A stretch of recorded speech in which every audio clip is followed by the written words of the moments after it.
بۆ قسەکردن لەسەر خولەکە میوانداری هونەرمەند کاوان عزیزمان کردووە کاوان بەخێر بێت بەڕێزی سپاس دەکەم سپاس کاتی خۆت بێمە بەخشی بەڕێزن چاوەکەم کاوان بالەوە دەست بکەین ئەمە چەنەم خولەکە کرێتەوە بۆ ئەو فێرخوازانی کە یانەوێت لە بەشی فیلمسازی کۆلێجی هونەر وەربگێرن بەڕێزی کاگان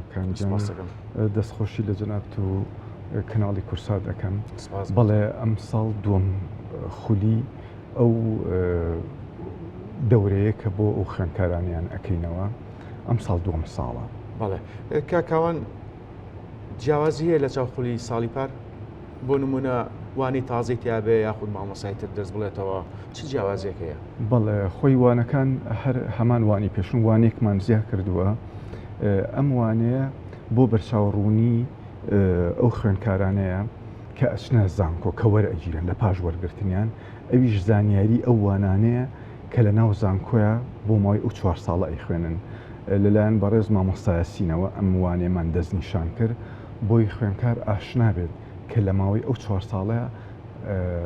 بزانێت چی ئەخوێنی و بە چ قۆناغەکە ئەڕوات. باشە کاوان خولەکە کەی دەست پێکات چەند ڕۆژەخایەنێت؟ خولەکە هەژدەی هەشت دەست پێکات 5 ڕۆژ ئەخایەنێ بۆ ماوەی ئەم 5 ڕۆژێ بەڵام هەموو ڕۆژێک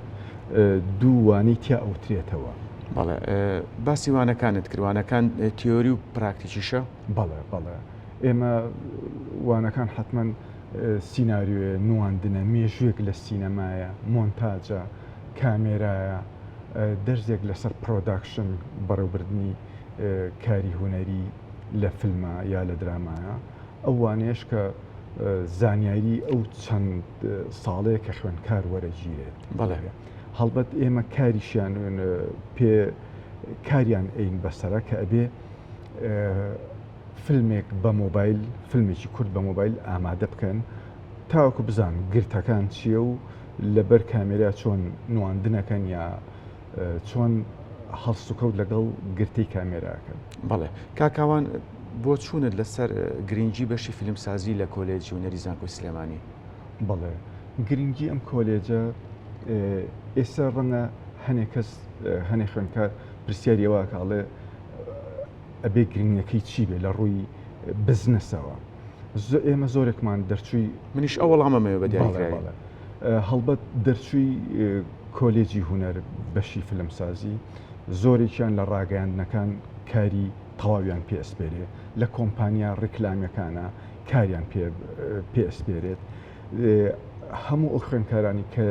دەرچووی کۆلێجی هونەر بەشی فیلمسازین یعنی بزنسی ئەویان ئەبێت کە لە ڕکلامەکانە کار بکەن و بتوان بژێوی ژیانی خۆیان دابینکەن ئیتر لە ڕووی نواندنەوە بێ دەرهێنان بێ کامێرا بێ مۆنتاج بێ هەچ بەشێکتر لەو بەشانە تەنان لە بەشە ڕاگەیاندنەکانیش زیاتر تەرکیزیان لەسەر ئەو خوێندکارانەیە کە بەشی فیلمسازیان تاو کردووە. بەڵێ کاوان خولەکە بە دیاریکراوی لەکوێکرێتەوە؟ لە بەشی هونەری سینەماکرێتەوە لە سلەیمانی بەرامبەر دایری جیاوازات. بەڵێ تا کەی خوێندکار ئەتوانێت ناوی خۆی تۆمار بکات واوادا بۆ نمونە؟ وڵای لە ئێسەوە ئەتوانن یعنی لە ئێسەوە ناو تۆمار کراوە هەتا ئەو ڕۆژەش هەتا هەژدەی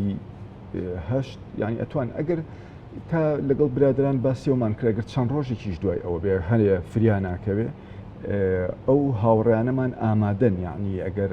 بۆ چەند کەسێکیش بێ بتوانین ئەو هاوکاریان بکەین و بەردەوامی بین بە خولەکە. بەڵێ کاکەوان من دوا پرسیارە ئاراستاکەم تا چەند ئەو جۆرە خولانە بۆ فێرخوازان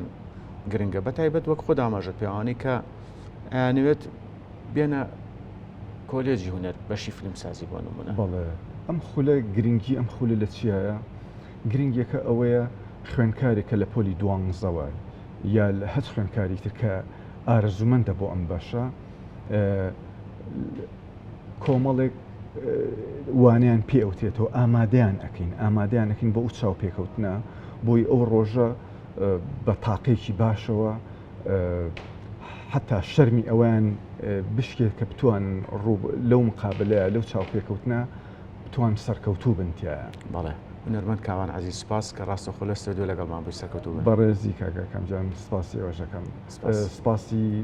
مامۆستایانی کۆلێجی هونەر بەشی فلم سازیەکەین هاوکاریکی باشمانن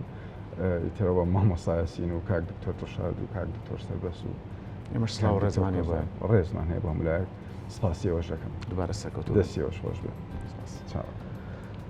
گەشتی هاڵۆنەرەکانم پێشکەشکردن ڕۆژتان ئارام بێ.